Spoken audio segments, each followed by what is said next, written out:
Good evening, guys. Kaleidoscope Evening with Gelda program today presents you a person with multiple talents, writer and poetess, as well a strong and empowered woman, always ready to overcome the challenges that life imposes on her. I'm talking about my friend that I admire so much, Cheryl Smith. Please, dearest, come in. Let's start our interview moment.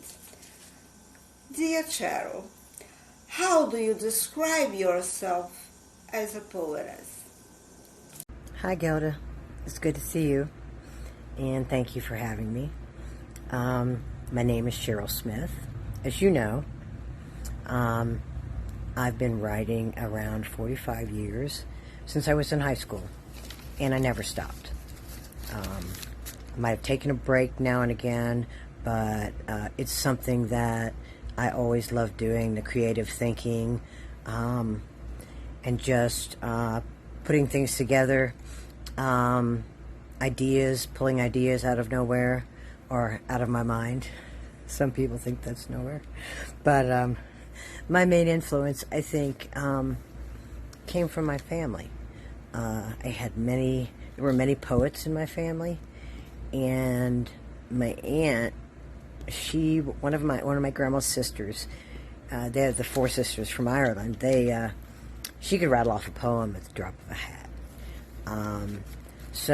But a lot of people in my family took pen in hand, and some of them were very good at it. In your opinion, what attributes should a writer and a poet have? I think the best attributes that a poet can have is the use of language to give shape to images and connect them through thought and feeling. Where to break a line is crucial. You have to know where to break a line. That's crucial in writing good poetry. How much is said in how little space is very, very important. Whereas a writer needs skill, experience, connections, and there's more emphasis, I think, in a writer's work, whereas you have the storyline. Poetry is just a little bit different because you're wanting to paint a picture with words, and that takes a little bit of talent, a little bit of know-how, and practice.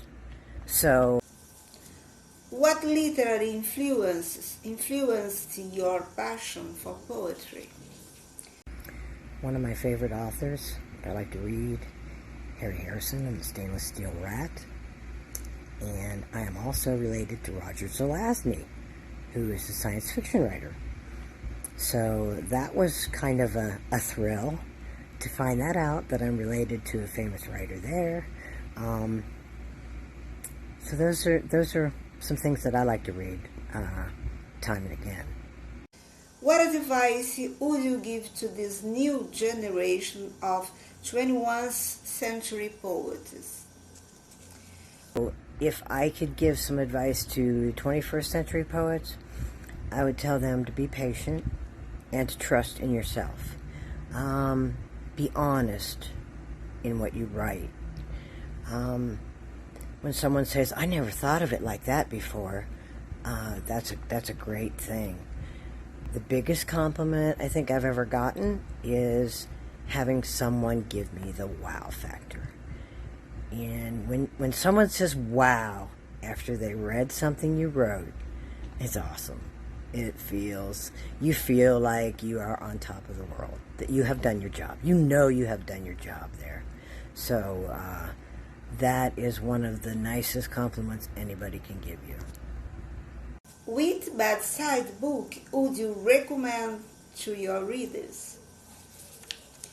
Now, a message to the world, please.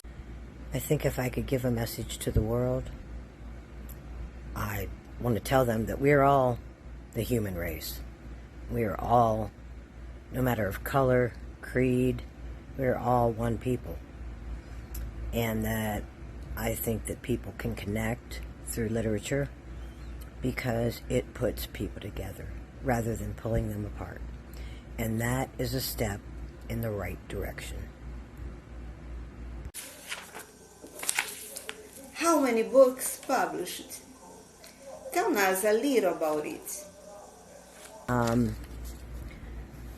I've been published in 4 anthologies and also in the Romanian language. I am the vice president of Goyoka USA and a co-author of the latest anthology.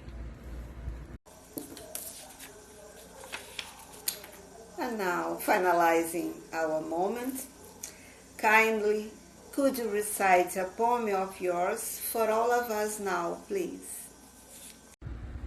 I have 2 micropoems about the moon. The moon is pretty much my muse. I take pictures of it all the time. I'm always looking at it. So I have 2 poems about the King of Tides. Cool drape of moonlight dressed you in its shroud. Did you imagine the power to be the King of Tides and wrestle all the seas? The second one, King of Tides throws his tempest wide and lets his moon run wild where her liquid resides. This is an older poem of mine called Prison Walls. There's plenty of time to think behind these prison walls.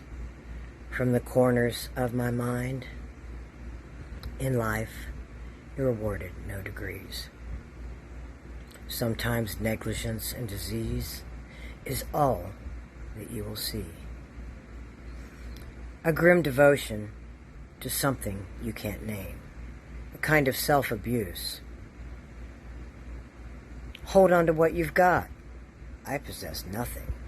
Hold on to that, they say. How convenient.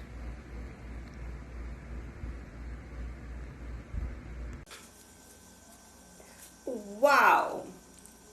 Brilliant! Your presence was brilliant today. Thank you so very much, my dear friends. Keep shining, keep shining. Guys, hope to see you on the next Sunday.